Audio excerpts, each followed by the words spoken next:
মায়ের পেটের ভিতরে বাচ্চা যখন তৈরি হয়, বাপের 4টে অঙ্গ। বাপের কটা? জোরে বলুন। 4টে। মায়ের 4টে অঙ্গ। মায়ের কটা? কটা হলো? 8টা। আল্লাহ নিজে দেয় 5টা। কটা হলো? এই 13টা জিনিস দিয়ে আল্লাহ পাক মায়ের পেটের ভিতরে বাচ্চাকে তৈরি করে। আজকের বাড়িতে গিয়ে টেস্ট করে দেখবেন আপনার জন্ম দেওয়া বাচ্চা কিনা। আপনার দেহের মধ্যে আপনার বাচ্চার 4টে জিনিস মিলবে 100%। এরপরে আল্লাহ বলছে মায়ের পেটের ভিতরে আমি তৈরি করলাম। কিভাবে তোমাকে তৈরি করলাম? বাপ আর মায়ের মিলনের মাধ্যমে ওই পানিটাকে আমি আল্লাহ সুরক্ষিত জায়গায় রাখলাম। সংক্ষেপে বলছি, সুরক্ষিত জায়গায় রাখলাম। তারপরে করলাম কি, ওই পানিটার 40 দিন পরে রক্তপিণ্ড করলাম, তার 40 দিন পরে মাংসপিণ্ড করেছি, তার 40 দিন পরে হাড় তৈরি করেছি, হাড়ে আর মাংসই সুন্দর করে লাগিয়ে দিয়েছি, মায়ের পেটের ভিতরে সুন্দর একটা আকৃতি দান করেছি। এরপরে বলছে আল্লাহ, তোমার দেহের ভিতরে, মায়ের পেটের ভিতরে যখন তোমার দেহকে তৈরি করি, 4টে গুরুত্বপূর্ণ অর্গান দিয়েছি। কটা কটা কটা? 4টে গুরুত্বপূর্ণ অর্গান আমাদের দেহের মধ্যে আছে, খুব গুরুত্বপূর্ণ অর্গান। কি কি? 1 নম্বর আল্লাহ বলছেন ব্রেন। আল্লাহ বলছে তোর ব্রেনটা খুব গুরুত্বপূর্ণ জিনিস দিয়েছি, ব্রেনটাকে ঠিক রাখবি, অযথা টেনশন করে মাথা গরম করবি না, তাহলে তোর বিপদের শেষ থাকবে না। 1 নম্বর ব্রেনটাকে আমি তোকে সুরক্ষিত জায়গায় রেখেছি। 2 নম্বর হার্ট। কি বললাম? হার্ট। 3 নম্বর লিভার। কি বললাম? ম্যাক্সিমাম লোকের ফ্যাটি লিভার হয়ে, লিভারে চর্বি জমে ম্যাক্সিমাম লোকের। আমার সৃষ্টিকর্তা আল্লাহ পাক ভালোই জানেন যে পৃথিবীতে যত হালাল প্রাণীর মাংস পৃথিবীতে যত মানুষ খাবে ওর ফ্যাটি লিভার হবে, আল্লাহ জানেন। কিন্তু আল্লাহ পাক করলেন কি, বিকল্প ওই লিভারে চর্বি কমানোর জন্য বিকল্প কিছু খাবার আল্লাহ পৃথিবীতে তৈরি করে দিলেন। ছোট্ট একটা উদাহরণ দিচ্ছি, দেখুন লিভারে চর্বি জমে কেন, বহু কারণে আছে। মেডিকেল সায়েন্স বলছে, আমি সেদিন ডাক্তারদের সঙ্গে আলোচনা করছিলাম চিত্তরঞ্জন হসপিটালে বেশ কিছু সার্জনের সঙ্গে, বলছে স্যার লিভারে চর্বি জমে অনেক কারণ। তা আমি বললাম বলুন কয়েকটা কারণ। তা বলছে স্যার 1 নম্বর কারণ হচ্ছে রেড মিট বেশি খেলে।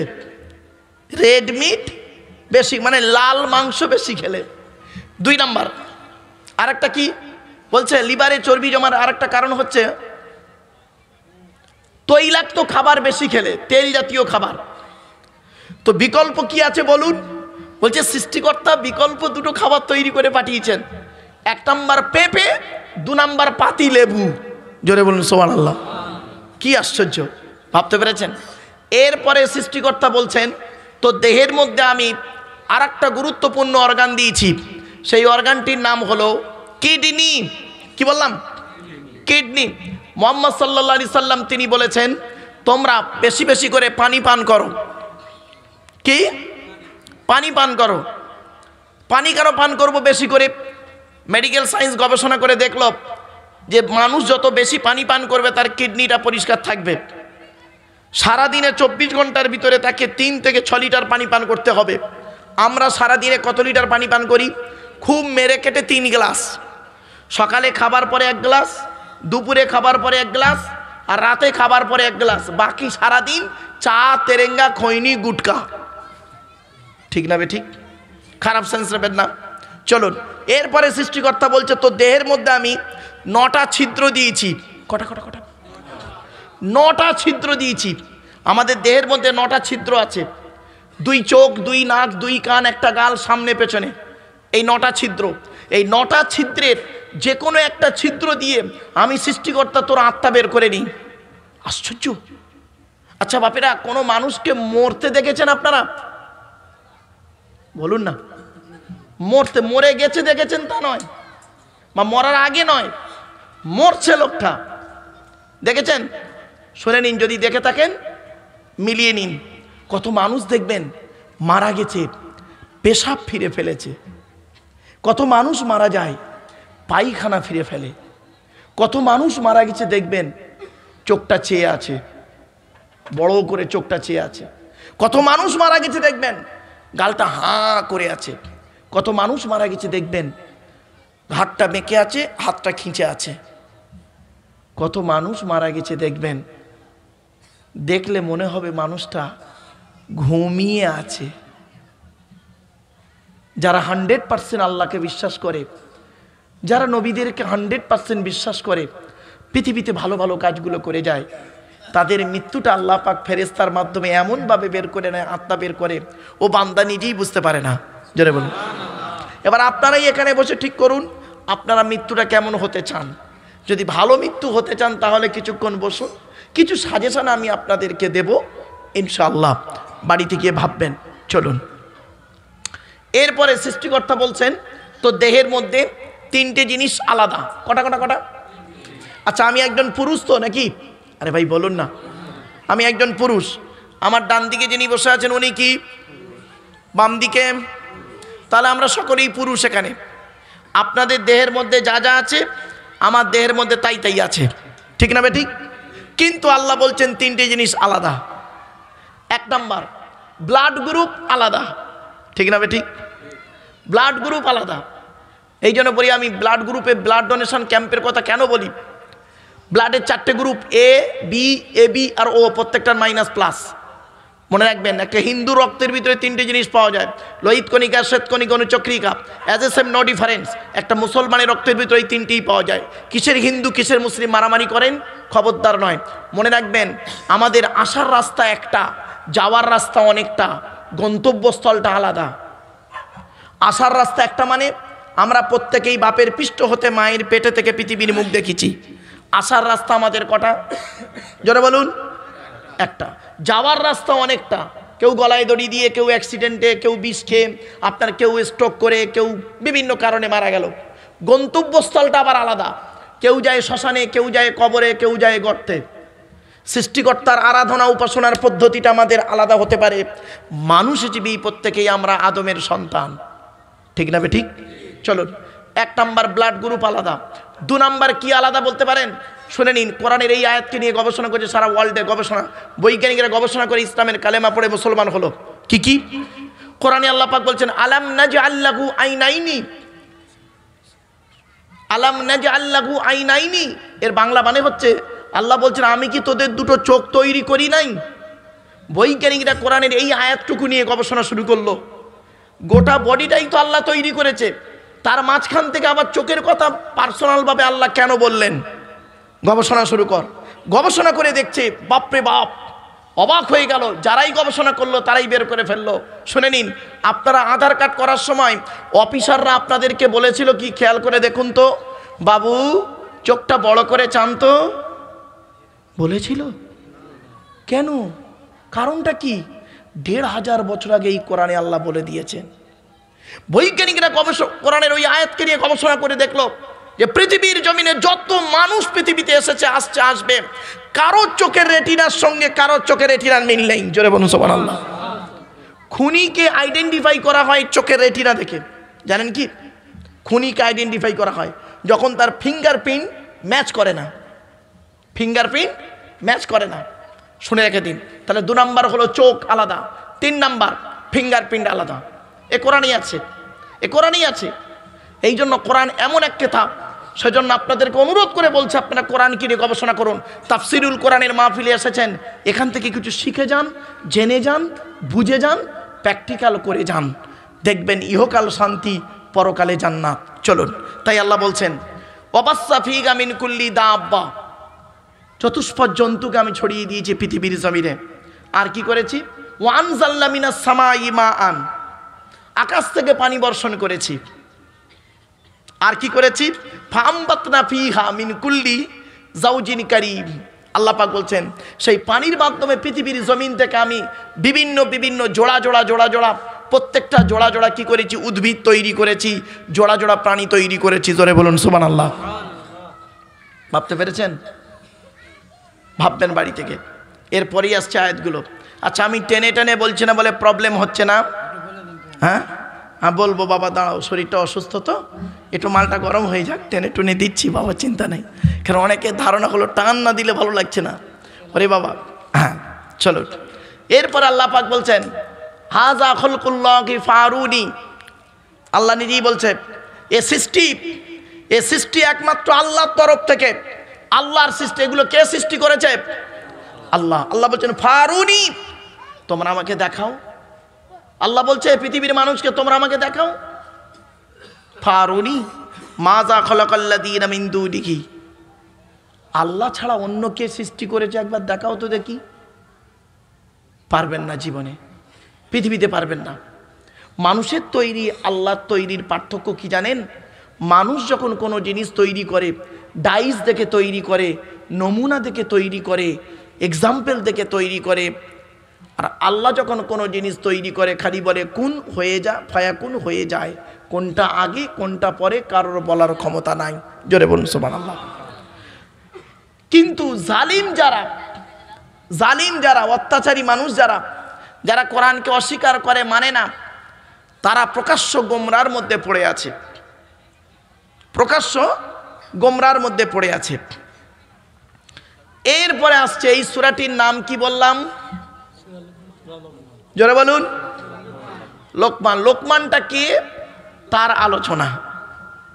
এই লোকমান হাকিমকে নিয়ে আজ 1 বছর ধরে গবেষণা করে পেয়েছি, সিদ্ধান্তে এসে দুটো জিনিস দাঁড়িয়েছে।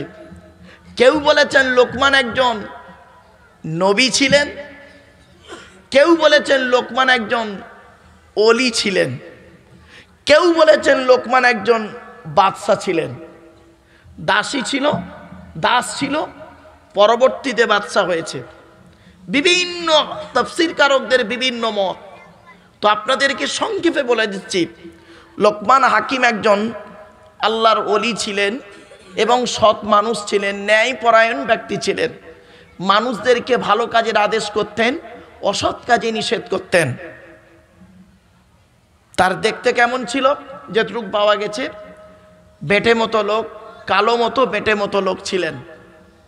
এবং আল্লাহ তার এত অগাধ জ্ঞান দান করেছিলেন, তিনি তার কথা আল্লাহ পাক কোরআনে দিয়ে দিয়েছেন। তার জ্ঞানের ছোট্ট একটা উদাহরণ দিচ্ছি। উনি একজনের গোলাম ছিলেন। গোলাম মানে দাস, দাস চাকর, বুঝতে পারছেন তো? মালিক ওনাকে বলেছেন যে পৃথিবীর দুটো ভালো জিনিস কেটে আনো তো, ভালো জিনিস নিয়ে এসো। উনি করেছেন কি, একটা বকরির জিব আর কলিজা কেটে নিয়ে গেছে। কি কি কি? জিব আর কলিজা কেটে নিয়ে গেছেন। হয়ে গেল। বলে এই দুটো ভালো জিনিস তোমার মতে?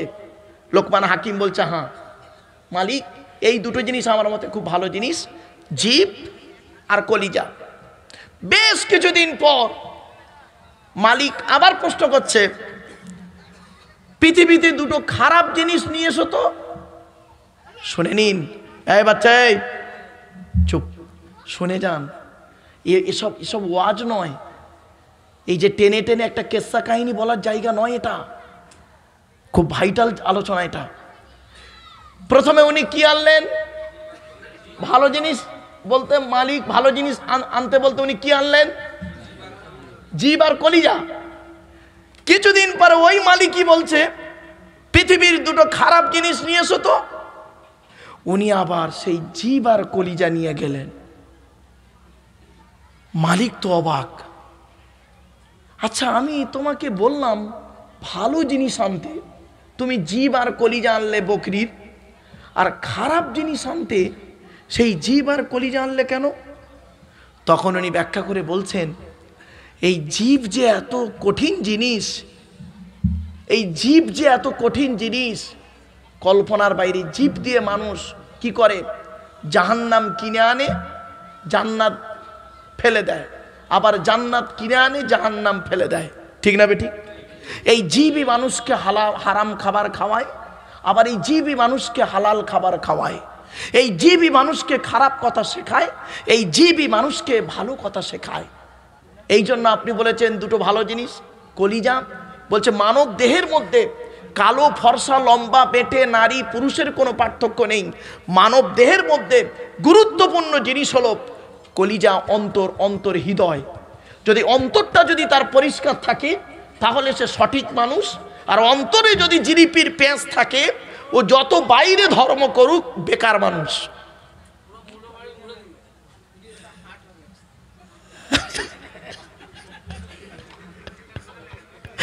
বলছে মূলো বাড়ি উড়িয়ে দিল। আমি বলিনি, নবী বলছে। দেখুন এবার হাদিস শুনুন, নবী মুহাম্মদ সাল্লাল্লাহু আলাইহি ওয়াসাল্লাম হাদিস, আলা ইন্না ফিলি জাসাদি মুদগাতান ইদা সালুহাত সালুহাল জাসাদু কুল্লুহু ওয়া ইদা ফাসাদাত ফাসাদাল জাসাদু কুল্লুহু আলা ওয়া হিয়াল কলব।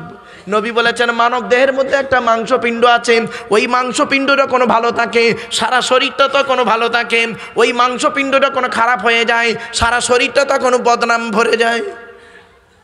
এই মাংসপিণ্ডটার নাম হলো অন্তর।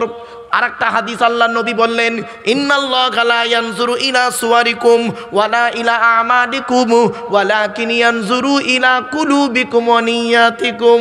আল্লাহ নবী বলেন, আল্লাহ পাক তোমাদের বাহ্যিক আকৃতি দেখে না, কে লম্বা কে বেটে, কে কালো কে ফর্সা, কে নারী কে পুরুষ, কে কত রাকাত নামাজ পড়েছে এটা আল্লাহ দেখে না।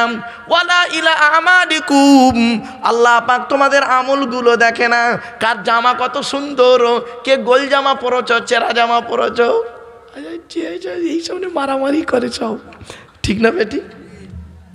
কি বলবো, আফসোস, আমি অনুরোধ করে বলে যাচ্ছি। আল্লাহ নবী বলছেন আল্লাহ পাক তোমাদের বাহ্যিক আকৃতি দেখে না, তা আল্লাহ কি দেখে? ওয়ালাকিন ইয়ানজুরু ইলা কুলুবিকুম ওয়া নিয়াতিকুম, আল্লাহ পাক তোমাদের অন্তর দেখে আর তোমাদের নিয়ত দেখে, তোমার উদ্দেশ্যটা কি দেখে। বাপেরা এই জন্য এই সানশাইন অ্যাসোসিয়েশন কি করে, এদের নিয়তটা হলো কি জানেন?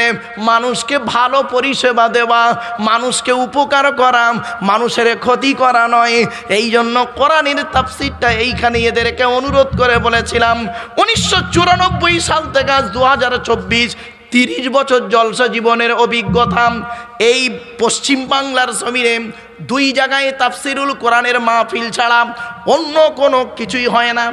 সেটা হলো, একটা হলো এই কোলাঘাট থানা, কোলাঘাট থানার পূর্ব মেদিনীপুর, পশ্চিমবঙ্গের ভারতবর্ষের পশ্চিমবঙ্গের জেলা রাজ্যের, ভারতবর্ষের পশ্চিমবঙ্গ রাজ্যের পূর্ব মেদিনীপুর জেলার কোলাঘাট থানার অন্তর্গত মাড়বেড়িয়া গ্রামে তাফসিরুল কোরআনের মাহফিল হয়। আর একটা হলো উত্তর 24 পরগনা, ভারতবর্ষের পশ্চিমবঙ্গ রাজ্যের উত্তর 24 পরগনা জেলার মিনাখা থানার অন্তর্গত চৈতল বলে চৈতল ঘাটে তাফসিরুল কোরআনের মাহফিল হয়। অন্যান্য আলোচনারা করে না, ওটা বৈশাখ মাসে ফাল্গুন মাসে 2 তারিখে হয়, ফাল্গুন মাসে 2 তারিখ তাফসিরুল কোরআনের মাহফিল। কেন তাফসিরুল কোরআনের মাহফিল হয়? চলেন বাপেরা, তো এই জন্য অনুরোধ করে বলে যে অন্তরটাকে পরিষ্কার করুন, বাপেদের অন্তরটাকে পরিষ্কার করুন। ব্যাস, আপনি বাইরে নামাজ পড়বেন আর অন্তরে জিলিপির প্যাঁচ রাখবেন, মনে রাখবেন 1 ঘন্টা ন্যায় বিচার করা 60 বছর ইবাদতের সমতুল্য। আপনি আগে ন্যায় বিচার করতে শিখুন, আগে মানুষ হন, নিজেকে চিনতে শিখুন। মান আরাফা নাফসাহু ফাকাদ আরাফা রাব্বাহু, যে তার নিজের নফসকে চিনতে পেরেছে সে তার রব আল্লাহকে চিনতে পেরেছে। জোরে বলুন সুবহানাল্লাহ। যে নিজেকে চিনতে পারেনি সে আবার আল্লাহকে চিনবে কি করে? ঠিক না বেঠিক? এজন্য আপনাদের আমি করজোড়ে বলে যে নিজেকে চিনতে শিখুন। চলুন, তাই হযরতে লোকমান হাকিম কি বলছে শুনুন। আল্লাহ বলছেন, ওয়ালাকাদ আতাইনা লুকমানাল হিকমাতা আনিশকুরু লিল্লাহ। আল্লাহ পাক বলেন আমি আল্লাহ লোকমান হাকিমকে দিয়েছিলাম নিয়ামত, জ্ঞান দান করেছিলাম, হিকমত দান করেছি, জ্ঞান দান করেছিলাম। আনিশকুরু লিল্লাহ, যাতে করে লোকমান হাকিম আল্লাহর শুকরিয়া আদায় করে। ওয়ামান ইয়াশকুরু ফাইন্নামা ইয়াশকুরু লিনাফসি, যে ব্যক্তি আল্লাহর শুকর আদায় করবে সে তার নফসের জন্য আল্লাহর কাছে শুকর আদায় করলো। জোরে বলুন। এই জন্য আল্লাহ এই আয়াতের তাফসীর অন্য আয়াত দিয়ে করা যায়, মানে আমিনা সলিহান ফালি নাফসিহি ওয়ামান আসা আফা আলাইহা। আল্লাহ বলছেন যে ব্যক্তি ভালো কাজ করবে সে তার নফসের জন্যই করলো, যে ব্যক্তি খারাপ কাজ করবে সে তার নফসের উপরেই বর্তাবে। ঠিক না বেঠিক? আপনি ভালো কাজ করলে আপনার লাভ, আপনি খারাপ কাজ করলে আপনার ক্ষতি। আমার দায়িত্ব তাহলে কি? এই জলসা দেওয়ার, তাফসিরুল কোরআনের মাহফিল দেওয়ার উদ্দেশ্য কি? মানুষকে খারাপ কাজ থেকে টেনে এনে ভালোর পথে আনা। ঠিক না বেটি? এজন্য কোরআন কোনোদিন মানুষকে খারাপ পথ দেখায় না। কিন্তু দুঃখের বিষয় কি জানেন, বড় আফসোস লাগে, এই কোরআন পড়ে পৃথিবীর অমুসলমানরা মুসলমান হচ্ছে।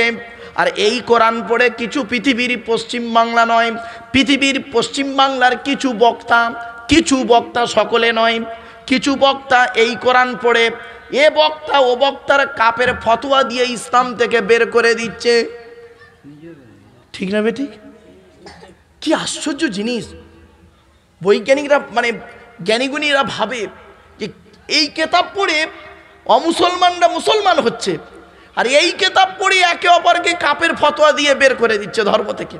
খবরদার নয় বাপ, আপনি যাকে কাফের বলছেন সত্যিকারের যদি সে কাফের না হয়, বললেওয়ালা নিজে কাফের। মনে রাখবেন, খবরদার বলতে যাবেন না কাউকে কোনো ফতোয়া দিতে যাবেন না বাপ। ওই ব্যক্তি যদি সর্ষে পরিমাণ ঈমান নিয়ে কবরে যায়, কিয়ামতের মাঠে ওঠে আপনাকে আল্লাহ পাক ধরবে, আল্লাহ ধরবে আপনাকে। খবরদার বলবেন না কাউকে, বাজে বাজে কথা বলবেন না বাপ, খবরদার বলবেন না। লোকমান হাকিম তিনি মানুষকে বাজে কথা বলতেন না, চুপচাপ থাকতেন, মানুষকে জ্ঞানীর কথা বলতেন। চলুন, ওমান কাফারা ফাইন্নাল্লাহা গনিয়্যুন হামিদ। আর যে ব্যক্তি কুফরি করবে, আল্লাহ হলেন বেপরোয়া প্রশংসিত ব্যক্তি। সুতরাং অনুরোধ করে বলে যাচ্ছি, লোকমান হাকিম এবার তার ছেলেদের কি বলছে শুনুন। আপনারা তো অনেকে বাপ হয়েছেন বাবা এখানে, আরে ভাই বলুন না, এখানে আপনারা অনেকে বাপ আছেন তো নাকি? হ্যাঁ, যারা বিয়ে করেছে, সন্তান জন্ম দিয়েছে তারাই বাপ। আপনারা বাপ হয়েছেন, আর লোকমান হাকিমও বাপ হয়েছে। চলুন দেখি, আমরা বাপ হয়েছি, লোকমান হাকিমও বাপ হয়েছে। লোকমান হাকিম তার ছেলেদের কি উপদেশ দিচ্ছে শুনুন, শুনলে চমকে যাবেন। আর আমরা আমাদের ছেলেদের কি উপদেশ দিই। লোকমান হাকিম তার ছেলেদেরকে বলছে, ছেলেকে ডেকে বলছে, ওয়াইয ক্বালা লুকমানু লিবনিহি ওয়া হুয়া ইয়াইযুহু ইয়া বুনাইয়া লা তুশরিক বিল্লাহ ইন্নাশ শিরকা লাযুলুমুন আযীম। ওয়াইয ক্বালা লুকমানু লিবনিহি, লোকমান তার ছেলেকে ডেকে বলছে, ইয়া বুনাইয়া। আচ্ছা, বুনাইয়া শব্দের অর্থটা কি বলে দিই শুনুন। ইবনুন মানে ছেলে। আমরা আদর করে বলি না ছেলেকে, কচি শোন, আদর করে ডাকে না? হ্যাঁ, এই আদর করে ডাকা হলো বুনাইয়া। লোকমান হাকিম তার ছেলেকে ডাকছে, ইয়া বুনাইয়া, হে আদরের সন্তান। ছেলেকে ডেকে বলছে, ওয়া হুয়া ইয়াইযুহু, তিনি তাকে উপদেশ দিচ্ছেন। কি উপদেশ দিচ্ছেন? লা তুশরিক বিল্লাহ। এক নাম্বার কি? ইয়া বুনাইয়া, হে আমার সন্তান শোনো, লা তুশরিক বিল্লাহ, আল্লাহর সঙ্গে কাউকে শরীক করবে না। অনুরোধ করে বলে যাচ্ছি বাপ, শিরককারী হলো গুনাহগার। আল্লাহ বলছেন, ইন্নাল্লাহা লা ইয়াগফিরু আন ইউশরাকা বিহি ওয়া ইয়াগফিরু মা দুনা যালিকা লিমান ইয়াশা। আল্লাহ বলছেন, অন্যের গুনাহ মাফ করলে করতে পারি, কিন্তু শিরককারীর গুনাহ আমি আল্লাহ মাফ করব না। খবরদার আল্লাহর সঙ্গে কাউকে শরীক করবেন না। আপনারা কেউ শরীক করেন নাকি? এখানে কেউ আল্লাহর সঙ্গে শরীক করে এমন ব্যক্তি আছেন? আছে? কেউ নেই? আপনারা বুঝতে পারেননি, অনেকেই এখানে শিরক করেছেন। আপনারা অনেকে বসে আছেন, শিরক করে বসে আছেন। বলবো? শুনে নিন, আল্লাহর নবী বলেছেন, মানা হালাফা বিগাইরিল্লাহি ফাকাদ আশরাকা, যে ব্যক্তি আল্লাহ ছাড়া অন্যের নামে কসম করবে ও মুশরিক হয়ে যাবে। আমরা যখন কসম খাই কি করি দেখবেন, ছেলের কসম, মেয়ের কসম, বাপের কসম, এখন যুবকরা বলে ভালোবাসার কসম। ঠিক না ভাই? ঠিক। আর গরুর দালালগুলো, হায় হায়, খবরদার নয় বাপ, কসম যখন করবেন আল্লাহর কসম করবেন, আল্লাহ ছাড়া অন্যের কসম করলে মুশরিক হয়ে যাবেন। অনুরোধ করে বলে যাচ্ছি, ইয়া বুনাইয়া লা তুশরিক বিল্লাহ। আল্লাহ বললেন, হে লুকমান হাকিম তার ছেলেকে বলছেন, হে যুবক, হে ছেলে আদরের সন্তান শোনো, লা তুশরিক বিল্লাহ, তুমি আল্লাহর সঙ্গে শরীক করো না। কেন?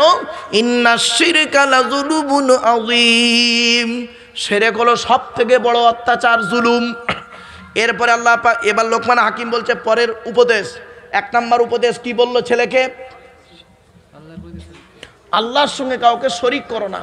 আল্লাহ হলেন একক। কি? একক। এবারে আসছি, দ্বিতীয় উপদেশ ছেলেকে করছে। আপনি তো বাপ, ছেলেকে দ্বিতীয় উপদেশ কি দিচ্ছে দেখুন। ওয়াসাইনাল ইনসানা বিওয়ালিদাইহি হামালাতুহু উম্মুহু ওয়াগনান আলা ওয়াগনিন ওয়া ফিসালুহু ফি আমাইনি আনিশকুরুলি ওয়া লিওয়ালিদাইক। হে আমার সন্তান, আমি উপদেশ দিচ্ছি তোমাকে, পিতা মাতার সঙ্গে কোনোদিন খারাপ ব্যবহার করবে না। কে বলছে? লোকমান হাকিম। কাকে বলছে?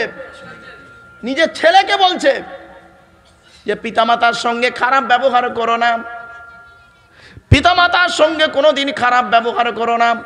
পিতামাতার অবাধ্য হওয়া হলো হারাম, হারাম, হারাম। আজ আপনাদের বলে যাচ্ছি বাপ, গত বছর এই সময় আমি এখানে এসেছিলাম, তখন আমার পিতা মারা গিয়েছিল। এখন আজ মাও পর্যন্ত পৃথিবীর জমিন থেকে চলে গেছে। গত বকরা ঈদের দিন আমার অবাগিনী মা পৃথিবী ছেড়ে চলে যায় বেলা 11:30টার সময়। বাপ আর মা কি অমূল্য রত্ন, যাদের বাম্মা অন্ধকার নীরব নগরী চলে গেছে তারাই বুঝতে পারবে।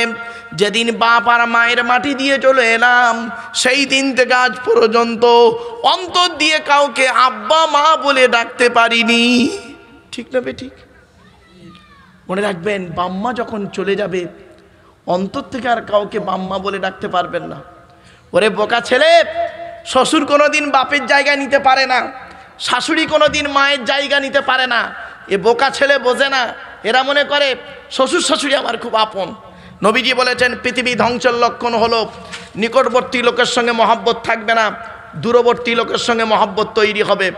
নিজের বাপের প্রতি ভক্তি নেই, শ্বশুরের প্রতি ভক্তি বেশি। নিজের মায়ের প্রতি ভক্তি নেই, শাশুড়ির প্রতি ভক্তি বেশি। নিজের মায়ের পেটের ভাইয়ের প্রতি ভালোবাসা নেই, স্ত্রীর ভাই শালার প্রতি মহব্বত খুব বেশি। অভাগিনী মায়ের বোনের প্রতি, নিজের মায়ের পেটের বোনের প্রতি ভালোবাসা নেই, স্ত্রীর বোন শালির প্রতি দয়া খুব বেশি। ঠিক না বেঠিক? অনুরোধ করে বলে যাচ্ছি বাপ, এগুলোকে একটু চেঞ্জ করুন। তাই আল্লাহ পাক বলছেন ওয়াসাইনাল ইনসানা বিওয়ালিদাইহি হামালাতহু উম্মুহু ওয়াগনান আলা ওয়াগনিন। তোমরা তোমাদের বাপ আর মায়ের সঙ্গে ভালো ব্যবহার করবে। কেন করবে? তোমাদের মা কষ্টের পর কষ্ট, কষ্টের পর কষ্ট নিয়ে তোমাকে গর্ভে ধারণ করেছে, দুনিয়ার মুখটা বড় কষ্ট করে দেখিয়েছে, শুধু দুনিয়ার মুখ দেখিয়ে ছেড়ে দেয়নি। ওয়াফিসালুহু ফি আমাইনি, 2 বছর তোমাকে দুধ পান করিয়েছে। আনিশকুরুলি ওয়া লিওয়ালিদাইক। সুতরাং তুমি শুকরিয়া আদায় করো আমার, আর তোমার বাপ আর মায়ের শুকরিয়া আদায় করো। বাপ আর মায়ের কৃতজ্ঞতা যাপন করো যে হ্যাঁ আমার বাপ আমাকে এই করেছে, মা এই করেছে। সন্তান এইটুকুও করে না। ঠিক না বেঠিক? আজ বলে যাচ্ছি, বাপ আর মায়ের ঋণ জীবনে শুধতে পারবেন না। বাড়ি থেকে যখন বেরোবে, বাপ আর মা যদি বেঁচে থাকে, বাপ আর মায়ের দোয়া নিয়ে বাড়ি থেকে বেরোবে। বাপ আর মায়ের দোয়া যদি তোমার সঙ্গে থাকে, লরির তলার ভেতরে ঢুকে যাবে, গাড়ির তলার ভেতরে ঢুকে যাবে। আমার আল্লাহ করবে কি, বাম্মার দোয়ার ওসিলায় গাড়ির তলার ভেতর থেকে জীবিত টেনে বের করে আনবে। বন্ধু, বাম্মা এমন জিনিস, জীবনে কোনোদিন বাম্মাকে কাঁদাবেন না। একজন পুরুষ 4 জনকে খুশি করলে জান্নাতি। এই আলোচনা যখন এলো তাফসিরের মধ্যে কথা বলবো, 4 জনকে খুশি করলে জান্নাতি। কজন? 1 নাম্বার, তুমি তোমার রবকে খুশি করো যুবক। 2 নাম্বার, তুমি তোমার নবীকে খুশি করো। নবী যেভাবে খেয়েছেন, নবী যেভাবে চলেছেন, নবীর পথকে অনুসরণ করো, নবীর সুন্নতকে বাস্তবায়ন করো। শুধু মুখে সুন্নত সুন্নত করে চেল্লালে হবে না, কাজে পরিণত করে দেখাতে হবে। ঠিক না বেঠিক? খালি নবী নবী করে মুখে চিল্লাচ্ছ আর অন্তরে আব্দুল্লাহ ইবনে উবাই মুনাফিকের মতো কাজ করে যাচ্ছ, এটা নবীর ভক্ত বলে না। নবীর প্রতি ভক্তি করা হলো না, এটা নবীর প্রতি প্রতারণা করা হলো। ঠিক না বেঠিক? মুখে আল্লাহ আল্লাহ বলি, আল্লাহ আল্লাহ আল্লাহ আমাদের বিশ্বাস, আল্লাহকে 100% বিশ্বাস করি, আর কাজে যখন পরিণত করছি তখন আল্লাহকে 100% বিশ্বাস করি না। ঠিক না বেঠিক? বিপদে পড়লে আল্লাহকে ডাকি, বিপদ থেকে উদ্ধার হয়ে গেলে বলি ডাক্তার তুমি ছিলে বলে আমার বউ বেঁচে গেছে, নইলে মরে যেত। ঠিক না বেঠিক? যখন বিপদে পড়েছিলাম তখন আল্লাহকে খুব ডেকেছিলাম, আর বিপদ থেকে উদ্ধার হয়ে গেছি তখন ডাক্তারকে সাবাস দিচ্ছি, এই ডাক্তার ছিল বলে আমার বউ বেঁচে গেছে, নইলে বউ মরে যেত। বাঁচানোর মালিককে, এটা মাথায় রাখুন। দেখলেন মুখে আল্লাহ আল্লাহ বলি, অন্তরে প্র্যাকটিক্যাল করি না। তো মুখে নবী নবী নবী নবী করে চিৎকার করি, নবী যেভাবে খেয়েছে সেভাবে কোনোদিন খাইনি, নবী যেভাবে মানুষের সঙ্গে আচার আচরণ করেছেন সেইভাবে কোনোদিন ব্যবহার করিনি, আর মুখে নবী নবী করে চিৎকার করেছি। এটা হলো নবীর সঙ্গে প্রতারণা করা ছাড়া অন্য কিছু নয়। চলুন এগিয়ে যাই। এরপরে আল্লাহ পাক বলছেন ইলাইয়াল মাসির, আমার কাছে তোমাদের ফিরে আসতে হবে, আল্লাহর কাছে ফিরে যেতে হবে। আপনাদের সকলকে আমাকে আল্লাহর কাছে ফিরে যেতে হবে। এরপর একটা মারাত্মক কথা বলছে, শুনে নিন, শুনলে অবাক হয়ে যাবেন। এতদিন বক্তাদের কাছে শুনেছেন বাম্মার সেবা করতে বলেছে আল্লাহ, তাই তো নাকি? আরে ভাই বলুন না, কিন্তু বাম্মার কথা অমান্য করতেও আল্লাহ বলেছে। আমি আপনাদের প্রথম বছর যখন ওয়াজ করেছিলাম মনে আছে কি? আপনাদের বলেছিলাম শুকরের গোস্ত খাওয়া হারাম, আবার শুকরের গোস্ত খাওয়া জায়েজ। মনে পড়ছে? প্রথম বছর এই আলোচনাগুলো করেছিলাম। মিথ্যা কথা বলা হারাম, আবার মিথ্যা কথা বলা জায়েজ। মদ খাওয়া হারাম, আবার অনেক ক্ষেত্রে মদ খেয়েও ফেলেছি। তবে স্থান কাল পাত্রভেদে নেগেটিভ পজিটিভ প্রত্যেক জিনিসের আছে। এই ইউটিউবওয়ালারা ভুলভাল যেন ছেড়ে দিওনি বাবা। এই ইউটিউবওয়ালারা মাঝে মাঝে কি করে জানেন? আমার এই বক্তব্যকে কাটিং করে, যেই বলেছি মদ খাওয়া জায়েজ, এরা ওইটা কাটিং করে ছেড়ে দিল। আর কিছু বক্তা আছে পশ্চিমবাংলা বাংলাদেশে, দেখবেন খালি ওই কাটিংটা নেবে, নিয়ে খালি ফতোয়া দেবে। ওর বউ এই হয়েছে, ওর অমুক হয়েছে, তুমুক হয়েছে, খালি ফতোয়া ফতোয়া দিচ্ছে। ও তো গোড়াটাই শোনেনি, এ টু জেড শোনেনি, ব্যাস ফতোয়া দিতে শুরু করলো। এই জন্য মাইকের সামনে এসে কিছু বলার নাম বক্তা নয়। তিনটে জিনিস কোনো দিন ব্যাকে আসে না। এক নাম্বার, ধনুক থেকে তীরটা বের হয়ে গেলে ওই তীরটা আর কোনো দিন ব্যাকে আসে না। দুই নাম্বার, দেহ থেকে আত্মাটা বের হয়ে গেলে ওটা আর পৃথিবীতে কোনো দিন রিটার্ন দেওয়া হয় না। তিন নাম্বার, জবান থেকে কথা বের হয়ে গেলে ওটা আর কোনো দিন ব্যাকে আসে না। মনে রাখবেন, 1 ঘন্টা লেকচার দিতে গেলে 3 ঘন্টা স্টাডি করতে হবে। 1 ঘন্টা লেকচার দিতে গেলে 3 ঘন্টা স্টাডি করতে হবে। এই সূরা লোকমান গত বছর এখান থেকে যাওয়ার পর থেকে নিয়ে আজকের গাড়িতে আসা পর্যন্ত এই সূরা লোকমান যে কত বার যে পড়েছি, তফসির ব্যাখ্যা, কোন কোন তফসির কি বলেছে, এ কি বলেছে, ও কি বলেছে, সে কি বলেছে, কি কথা বললে এর বাজে নেগেটিভ ধারণা হবে না, মানুষের কমেন্ট করবে না উল্টো পাল্টা, খুব চিন্তা ভাবনা করে আলোচনা করতে হয় বাপ। 26খানা আলোচনা তফসির, 26টা কেতাবের রেফারেন্স নিয়ে এই তফসির 1 বছর ধরে এই সূরা লোকমানের আলোচনা করে এখানে পড়াতে আসা, এই তফসির করতে আসা এত সহজ জিনিস নয়। ওয়াজ বললে না, ওয়াজ বললে একটা কেসা কাহিনী ধরলে 2 ঘন্টা চলে যাবে, ঠিক না বেটি? ওটা তো সহজ করা, কিন্তু কোরআনের আলোচনা হলো কঠিন। চলো, আপনারা এতদিন শুনেছেন বক্তাদের কাছে বাম্মার খেদমত করতে হবে, তাই তো? এখানে এবার আসছে বাম্মার কথা অমান্য করতে বলেছে আল্লাহ। বাম্মার কথা মানা যাবে না। কখন মানা যাবে না? যখন বাপ আর মা আল্লাহ নবীর বিরুদ্ধে যখন কথা বলবে। কখন কখন? আল্লাহর নবীর বিরুদ্ধে যখন বাম্মা কথা বলবে, ওই বাম্মার কথা মানবে না। তবে বাম্মার সঙ্গে খারাপ ব্যবহার করা যাবে না। আবার বলছি, ভালো করে এই ভুলটা সংশোধন করে নিন। ভুল ব্যাখ্যা করবেন না। ইউটিউবওয়ালারা বাবা উল্টো পাল্টা ছাড়বে না, ভালো করে বুঝে শুনে ছাড়বে। আল্লাহর কথা আল্লাহ বলেছেন বাম্মাকে মানতেই হবে, আবার আল্লাহ বলেছে বাম্মার কথা মানবি না। কখন মানবো না বাম্মার কথা? যখন বাপ আর মা আল্লাহ নবীর বিরুদ্ধে কথা বলবে, তখন বাম্মার কথা মানা যাবে না। আল্লাহ বলছেন তবে বাম্মার সঙ্গে খারাপ ব্যবহার করবে না, ভালো ব্যবহার করতে, কিন্তু বাম্মার কথা মানবো না। 2টো উদাহরণ দিই, দেবো? তবে তো বুঝবেন কি বাম্মা আল্লাহর বিরুদ্ধে বলছে। এই যুবক ছেলে, তুমি বিবাহ করবে একটা মেয়েকে, তুমি বিবাহ করবে একটা মেয়েকে, ধরো 5 কুড়ার মেয়েকে বিয়ে করছো, কথাবার্তা ফাইনাল। মেয়েটি খবর নিয়ে তুমি দেখলে খুব গরিবের মেয়ে, আমার ভাষা বুঝতে পারছেন? গরিবের মেয়ে। তোমার বাপ আর মা করছে কি? মেয়ের বাপের কাছ থেকে, বুঝতে পারছেন? এমনি বে করবি? তুই চাকরি করিস, চাকরিওয়ালা ছেলের দাম নেই? ইয়াম্মা গাড়ি না দিলে হয়? 5 ভরি সোনা না দিলে হয়? 5 লাখ টাকা না দিলে হয়? এই ঘরটা এখন পড়ে আছে পাথর বসানে। বল। উকিলের মাধ্যমে ঘুরিয়ে বলে দিল এই দাবি, ডাইরেক্ট নয়, ইনডাইরেক্ট বলে দিল দাবি। এখন আপনি করছেন কি? এটা হারাম। শুনে নিন, আমি একটা তাফসির লিখছি, আমার লেখা তাফসিরের নাম হলো তাফসিরে আবু বকর সিদ্দিক। যেদিন আমার লেখা তাফসির এখানে আসবে বাপ, সেদিন আমি হয়তো পৃথিবীতে থাকবো না, অন্ধকার নীরব নগরে চলে যাব। আমার লেখা তাফসিরের মধ্যে এইগুলো পাবেন, আমি বলে যাচ্ছি বাপ, যদি বেঁচে থাকি আমি এগুলো লিখে তুলে যাচ্ছি। অনেক সময় মানুষ করে কি দেখবেন, ছেলে পণ নিতে চায় না, বাপ আর মা প্রেশার দিয়ে জোর করিয়ে এই ছেলেকে বৌমার প্রতি অত্যাচার করায়।